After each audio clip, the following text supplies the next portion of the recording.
Hi hello namaste ఆదాబ్ sir సియాకల్ this is Kavya welcome to our channel. Hi అండి, నేనైతే ఒక టాపిక్తో మీ ముందరికి వచ్చాను.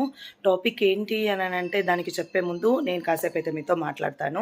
ఏంటి అని అంటే మనము చనిపోయిన తర్వాత మనల్ని బరియల్ గ్రౌండ్కి తీసుకొని వెళ్తారు. అక్కడ ఏం చేస్తారు మహా అంటే కాల్ చేస్తారు.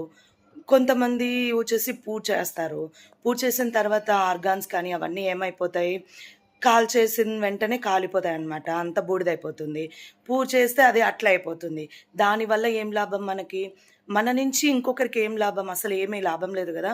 సో, నా దగ్గర ఒక ఐడియా ఉంది. ఏంటి అననంటే, మనం వచ్చేసి ఆర్గాన్ డొనేట్ చేస్తే ఇంకొకరిని లైఫ్‌ని సేవ్ చేసిన వాళ్ళవుతామనమాట. కొంతమంది అంటే చాలా మందిని మనం చూసుకుంటే కొంతమందిని ఒక కిడ్నీతో బ్రతికే వాళ్ళున్నారు. కొంతమందికి ఆర్గాన్స్ కావాల్సిన వాళ్ళున్నారు. అలాంటి వాళ్ళకు మనం ఆర్గాన్ డొనేట్ చేయడం వల్ల వాళ్ళ లైఫ్ అనేది సేవ్ అవుతుంది. మనం చనిపోయిన తర్వాత మనల్ని ఏం చేయలేం కదా!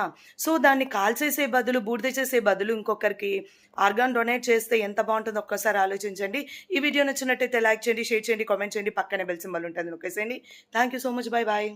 ఒకటేంటి అంటే మనం చనిపోయిన తర్వాత మన ఆర్గాన్స్‌ని ఇస్తున్నామే తప్పిస్తే, మనం బ్రతికుండంగా కాదు గదా ఆర్గాన్స్ ఇచ్చేది. సో, ఒక్కసారి ఆలోచించండి, మనం చనిపోయిన తర్వాత మన ఆర్గాన్స్‌ని గానీ, మన బాడీని అంతా బూడిద చేసే బదులు, మనం అనేది ఆర్గాన్స్ అనేది డొనేట్ చేస్తే, ఒకరి లైఫ్ అనేది సేవ్ అవుతుంది. వాళ్ళ హెల్త్ అనేది గూడా బావుంటుంది. ఒక్కసారి ఆలోచించండి. ఒకసారి ఆలోచించిన తర్వాత ఈ వీడియో నచ్చినట్టయితే లైక్ చేయండి, షేర్ చేయండి, కామెంట్ చేయండి. పక్కనే బెల్ సింబల్ ఉంటుంది నొక్కేసేయండి. Thank you so much. Bye by.